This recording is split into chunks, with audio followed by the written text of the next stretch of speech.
को पड़गहन करते, हे स्वामिन नमोस्तो नमोस्तो नमोस्तो अत्र अत्र अत्र तिष्ठ तिष्ठ तिष्ठ। हे स्वामिन मन शुद्धि, वचन शुद्धि, काय शुद्धि, आहार जल शुद्ध है, हे स्वामिन मम ग्रह प्रवेश कीजिए। इस प्रकार दाता की बात को सुनकर के मौनी मुनि का पड़गान हो जाता है और वह जाकर के अपने महलों में ले जाते हैं और मेराज का आहार दान सारण संपन्न होता है। जैसे मेराज का आहार दान संपन्न होता है, आकाश मार्ग से पंचाश्चर्य प्रकट हो जाते हैं। अहो दानम अहो दानम अहो दानम। पुष्प वृष्टि, जल वृष्टि, जय जयकार और देव दुंदुभी के माध्यम से पंच आश्चर्य प्रकट होते हैं। आप अंदाज लगाओ वह क्षण श्रावकों का कितना पुण्यशाली होगा कि जिस क्षण दाता अपने द्वार पर खड़ा हुआ है, सब कुछ गुरुदेव विद्यासागर जी महाराज कहते हैं कि सब कुछ जोड़ने वाले के द्वारे पर, कौन?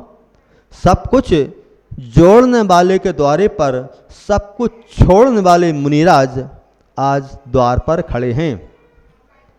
और पड़गहन होता है, कभी कभी भगवान को भी भक्तों से काम पड़े, कभी कभी भगवान को भी भक्तों से काम पड़े। जाना था गंगा पार प्रभु के वट की नाव पड़े। ये उनका रामचंद्र जी का है कथन कि कभी कभी भगवान को भी श्रावक से काम पड़े। ले यहार मुनिराज चले श्रावक के द्वार खड़े। और वह श्रावक के द्वार जाकर के खड़े हो जाते हैं और मुनिराज का पड़गान हो जाता है। वह कितनी खुशी, कितनी मांगलिक बेला होगी कि जहाँ साक्षात तीर्थंकर परमात्मा का उन श्रावकों ने पड़गाहन किया है। और क्या भावना भाई होगी कि तीर्थंकर परमात्मा 1 वर्ष 1 माह है, उस 7 दिन के पश्चात वह आहार दान को लेकर के, और तिथि बैसाख शुक्ला तीज अक्षय तिथि, इक्षुरस की भई परिणा आखा तेज महान। जय जय आदिनाथ भगवान, जय जय आदिनाथ भगवान। इक्षुरस की भई परिणा आखा तेज महान। जय जय आदिनाथ भगवान, जय जय आदिनाथ भगवान। और वह इक्षुरस की पारणा होती है और कहते हैं 3 अंजलि उन्होंने इक्षुरस को लिया और आहार दान संपन्न हो गया। और आहार दान की परिपाटी वहाँ से प्रारंभ हो जाती है और वह दान तीर्थकर बने। कौन? राजा श्रेयांश, जिन्होंने दान देकर के दान तीर्थ की परंपरा को प्रवाहमान किया है। और प्रभु केवल ज्ञान हो जाने के पश्चात यह धर्म तीर्थ के प्रवर्तक बने, इसलिए प्रभु को केवल ज्ञान प्राप्त हो जाता है। और वह यह तीर्थंकर भगवान को 2 शर्त रहा करती हैं, सामान्य केवली के लिए नहीं। जैसे बाहुबली भगवान ने दीक्षा ली, आहार दान नहीं लिया, आहार नहीं किया, और उपदेश मुनि अवस्था में प्रदान नहीं किया। भरत चक्रवर्ती ने मुनि दीक्षा ली तो मुनि बनने के बाद आहार नहीं लिया और ना अपना उपदेश प्रदान किया। लेकिन तीर्थंकर भगवान को ये आवश्यक है कि वह दीक्षा लेने के बाद कम से कम 1 बार आहार लेंगे ही लेंगे।